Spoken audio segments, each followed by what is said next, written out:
Hello, welcome to my lab report on constant velocity. In this experiment, I observed the motion of a model rolling car mechanism traveling a distance of 0.5 meters at a constant speed. My goal was to analyze this motion and create a model computational prediction to compare with my observations. This report will cover the purpose of the lab, the physics principles involved, the computational model, and the results of my analysis.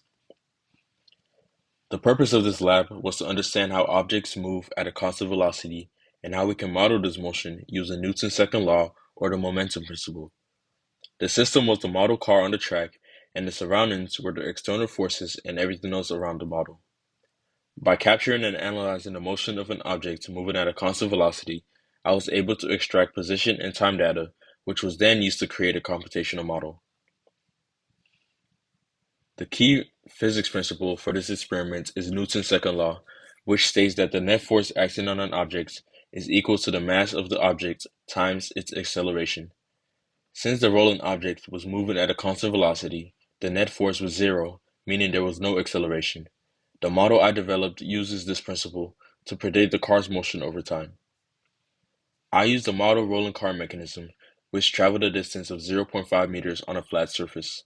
I captured a video of this motion and analyzed the video using tracker software to obtain the car's positions at different times.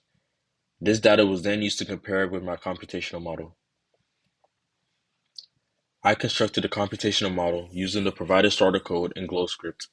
The model simulates the rolling car's motion under the assumption that the net force is zero, resulting in a constant velocity.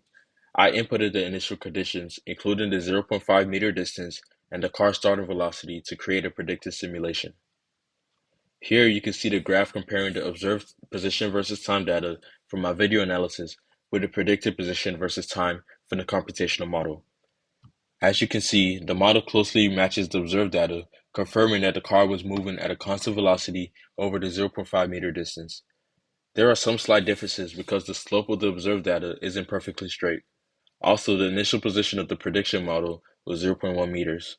Other than these differences, the plots look generally the same, with the velocities remaining constant and the slopes being equal. To achieve this agreement between the model and the observations, I made a few key assumptions. First, that friction and air resistance were negligible, and second, that the car's velocity remained constant throughout the 0.5 meter journey. These assumptions simplified the model and allowed it to predict the motion accurately.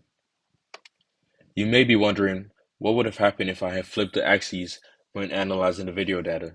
If I had reversed the direction of the x-axis, the position values would have been negative, but the overall motion and the model's predictions would have remained the same. The car would still have traveled 0.5 meters at a constant velocity, just in the opposite direction of the graph. There are a few potential sources of error in this experiment.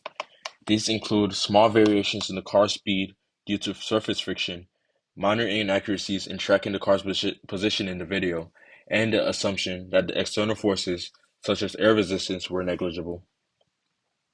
In conclusion, this lab allowed me to observe the model and model the motion of a model rolling car traveling 0.5 meters at a constant velocity.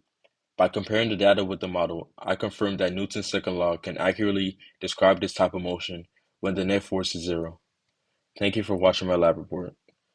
Finally, I would like to acknowledge the resources and tools used in this experiment, including tracker software, Glossary for coding, and the lab instructions provided by my course. Thank you.